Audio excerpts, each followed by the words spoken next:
July 22nd, 1994.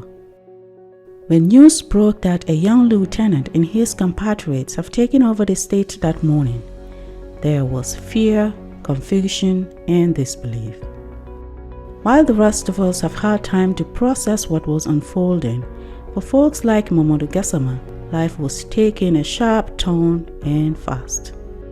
An otherwise uneventful day that started with a promise of an evening reunion with family ended in Dakar, Senegal, forcibly, unexpectedly. In this episode of Migrant Stories, Tales from the Gambia Diaspora, I am joined by Mr. Momodou Kassama, former aide-de-camp to President Jawara, to discuss his unplanned journey from the Gambia. We try to take focus away from the prominence of Sir Dawda Jawara and place it upon the ordinary people like Gassama who were forced into exile with him. Thank you so much, Mr. Kassama, for joining me today on the Migrant Stories, Tales from the Gambia Diaspora. This is all things migration. We are putting a focus on Gambians in the diaspora and what they go through and their triumph and their trials and everything inclusive. But for this episode, we are looking at the journey from the Gambia to wherever any one of you on this platform today have eventually settled, you being in the UK. Can you, in brief sentences, describe who you are? My name is Momodou Lamin Gassama, mainly known by LK Lamin Gassama. The Momodou is hardly used. Mm-hmm. So, yeah, was born in Banjul, mm-hmm. colonial days, in the governors, yeah. And moved around a bit during my childhood in to Dakar, Dankunku, Kauru, in that order. Mm-hmm. Yeah. So went to Muslim high school, St. Augustine's High School, did my sixth form, mm-hmm. and finished in 1982, 84. Mm-hmm. And then from there, I worked briefly at the Quadrangle Accountant General's Department. Then I decided to join the Army in 1985. That was colorful. So let's go back to when you left the Gambia. Which year was this? This was in 1994, following the unfaithful coup d'etat that took place in the Gambia. Mm-hmm. At the time, as a soldier, ADC, that's the aide-de-camp, mm-hmm. to Sir Dawda Jawara. Mm-hmm. So we left kind of unceremoniously, even though I was in the ceremony. I mean, my ceremonial uniform, because that meant to have the Chinese ambassador, mm-hmm. Who was presenting his letters of credence, mm-hmm. that day. So we left abruptly on board the U.S. frigate, Lamour County. Mm-hmm. Yeah, so we sat out and then to Senegal. When the decision came to leave the Gambia, did you have a family of your own? Were you married with kids? Yeah, I was married, and I have 3 kids then. Mm-hmm. I was married, and I had to leave without even informing my family. Mm-hmm. That I was leaving.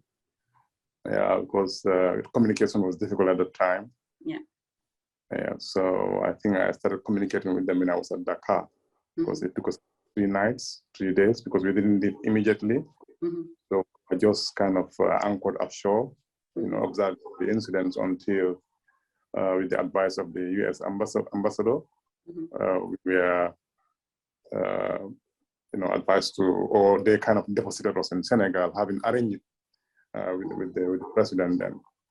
Yeah. But mainly the U.S. ambassador arranged with the Senegalese government, mm-hmm. so they agreed to accept us. So we headed, and then we are at the residence. It happened to be that my mom was also in Dakar at the time. Okay. Well, she's been there since I was a year old, I would say. She was living in Dakar. All my siblings were born in Dakar. Okay. So where we are lodged is just about 10-15 minutes drive from our main compound there. So that's why we are residents, yeah. So at this point, has it ever been in your plans to leave the Gambia to settle anywhere else other than the Gambia and Dakar? In my wildest dream, never. That has never ever crossed my mind. I always say the only reason I will leave my country is to go and study abroad and come and serve my country. I have never ever harbored this idea of going and living in Europe now. Yeah. So on that fateful morning, July 22nd, 1994, you left your family with the intention of coming back to them probably in the evening, but that never happened. Can you describe to us where you landed, leaving the Gambia that day and eventually seeing yourself in the UK?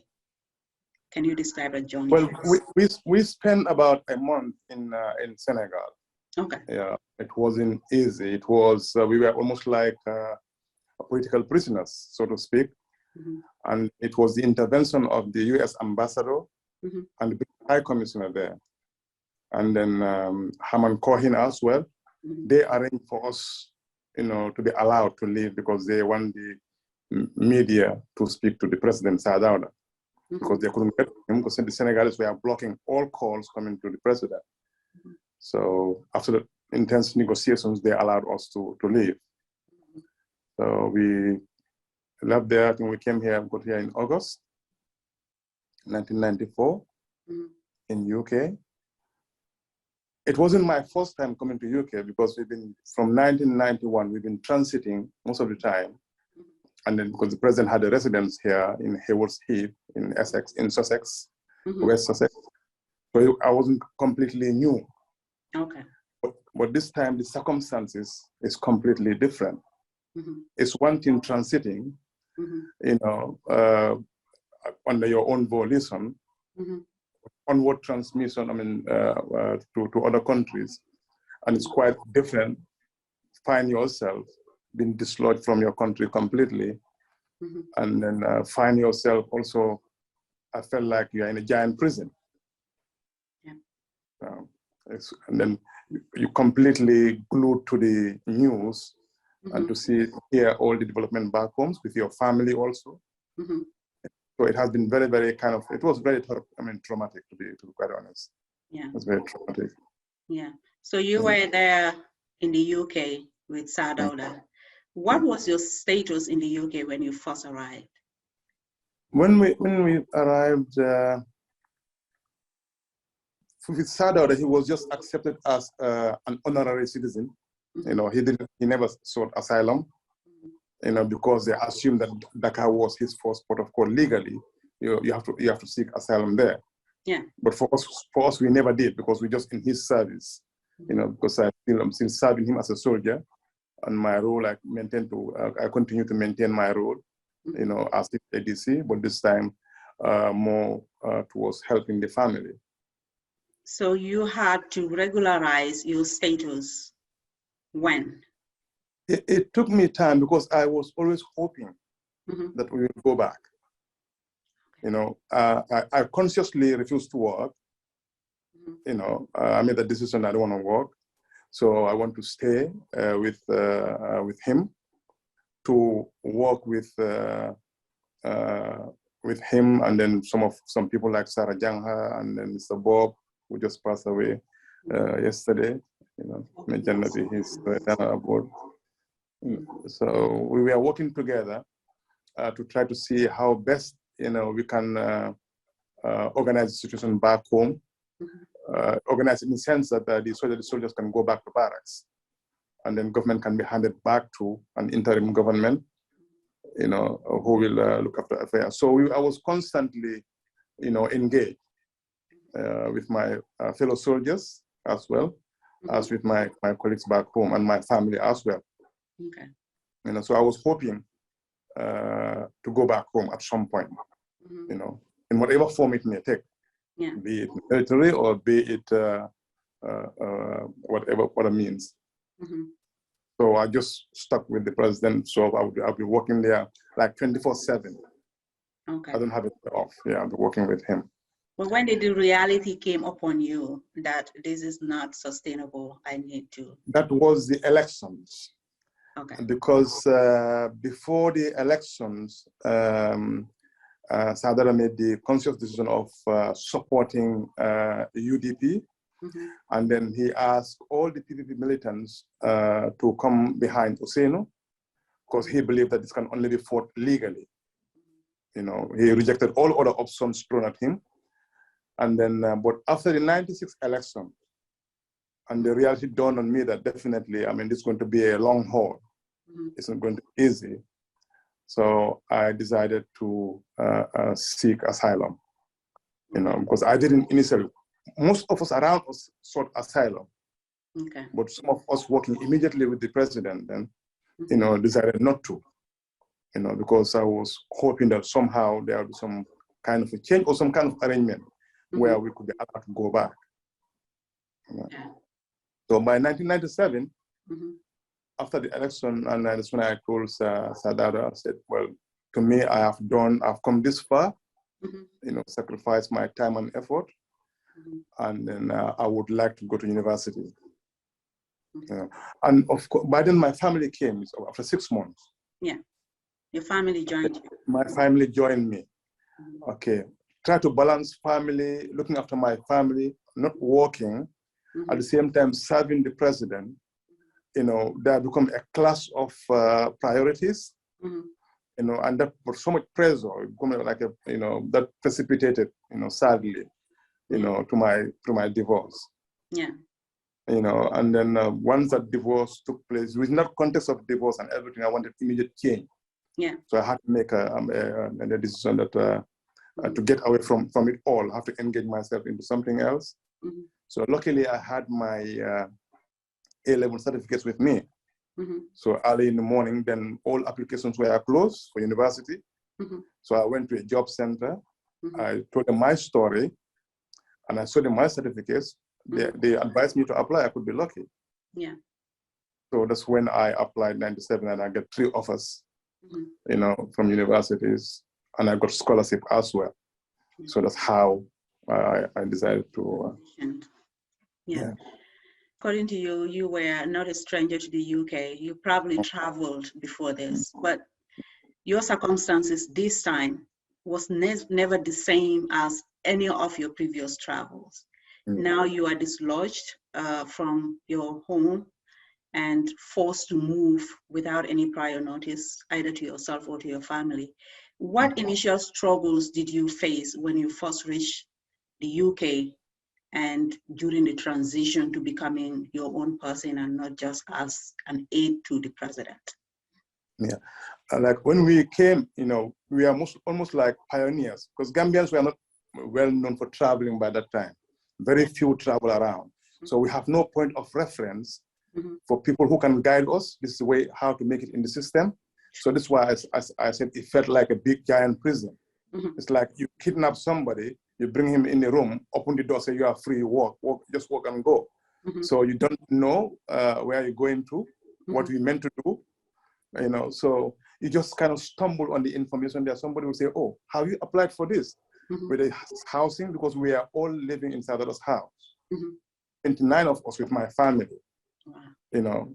So we were just sprawling, finally was sprawling on the ground everywhere else. Yeah. So it was really hard. Feeding, clothing, you know, it was really, really hard in those days. And then, of course, Sadar being the only person, not earning anything, relying on help, international help. So become an extra burden on him as well. Yeah. Yeah. And so you have to look after your family as well.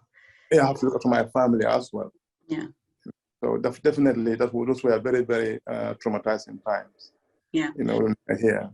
Yeah. You know. So finally, you just mentioned that the way you chose to adjust to become a permanent settler in the UK was through the path of education. By going back to school to develop yourself and then becoming a productive member of society. Were there any other people or any other situations that have helped you to adjust eventually? Like I said, it wasn't, for me, it wasn't helped by my divorce, because at that time my mind was not really settled. So it's like it's kind of escapism. I was try to get away from the whole problem, change to a new location completely, You know, but then the education also offered me that opportunity. But it was really, really hard.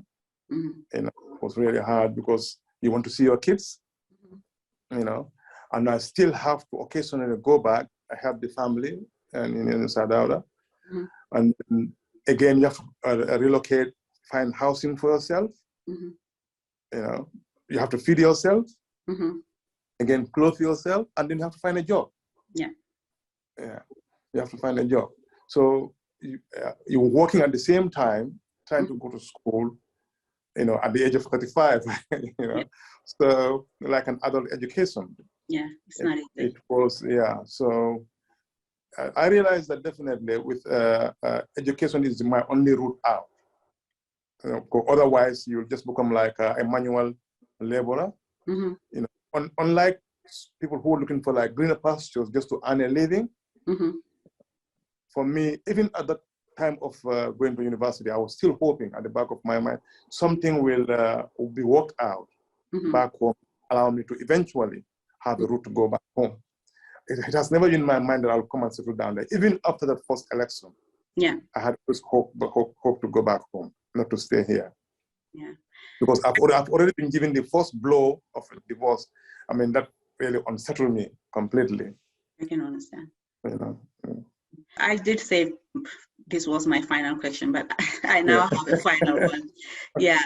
Are you currently a permanent resident or a citizen of the United Kingdom? I'm a citizen. Since 2000, I've been a citizen. I became a citizen. Because it was for us, our case was clear cut. Okay. You know, but like I said, up to 2000, I was resisting this idea of having to apply for citizens. Okay. You know, so I really resisted that to my ultimate end, and I realized that definitely now this is a reality back home. This is a reality here. I might as well make best use of my time here. So I went on to do my first degree. Then I was offered scholarship again to do my master's, and I continued to do as well. So I was like I was calling myself a career student until an opportunity opens for me to go back home, that I can go and apply whatever I learned here to help my country. So your migration story would be forced migration. You've been forced to leave, forced to settle in the UK, and forced to remain in the UK for as long as you have. Absolutely, yeah. Knowing what you know today and everything that have transpired, this was a choice you would never have made. Is that correct? I would never have, even if I've been given a second choice again, I would never have chosen that one, because I believe that even to go to university, I had all belief in that I have the talent. You know, I'm given the opportunity, even military, because you can study in the military to advance in your career. You have chances to go to advanced courses up to PhD level in the army, you know, to serve your country. You know, so that's what, in fact, encouraged me to join the army. Because we are all equal just based on your talent, and then you be recognized, and then you excel in the field you are most good at, and then eventually you'll make it. But never did I imagine. You know, I'm thankful for the opportunity I had. You know, but I had to make that adjustment. That unlike most of my colleagues, though, even some who have been gone to university, did decide to train other skills as well. But me in particular, because since we've been working around, present around I had questions I want answers to. Because I was traveling with the president, trying to restore democracy in the Gambia. So we to like the World Bank, you know, to the UN, international institutions.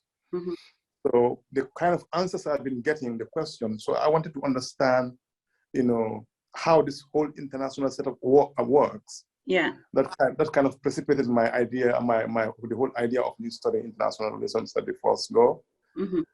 And then later on I ventured into studying political science. You know, so that's what actually informed my studies. I wanted to understand how we came to be in the situation we are, that everybody will agree with you, but then I didn't find the kind of solutions that I was expecting, maybe in my naivety, then that this would have happened. So that's what informed my decision to go and study those subject areas to understand them. Okay. So what is the plan? Are you planning to go back anytime? I will tell because I will go back tomorrow if I can. Yeah. I'll go back tomorrow if I can, and I still don't see myself. I'm the citizen. I always say I'm the citizen by paper. Yeah. You know, I believe we'll be much appreciated. You know, me and my colleagues here, I will be much appreciated to apply what we've learned here and to help change and advance our country. Because it's the only place you can call your own. Yeah. You know, so that's where we can work best and be appreciated. Yeah, I agree with you. So thank you so much, Mr. Kassama, again for joining me. Thank you very much for. This is the first time ever. I've never ever done. I can see my nervousness. I've never ever done any interview since I left the Gambia, apart from since I went to the TRRC. But I've never ever done any kind of interview of whatsoever. Yeah. You know. But I'm very appreciative of you coming on board on this. Thank you. Yeah. Thank you.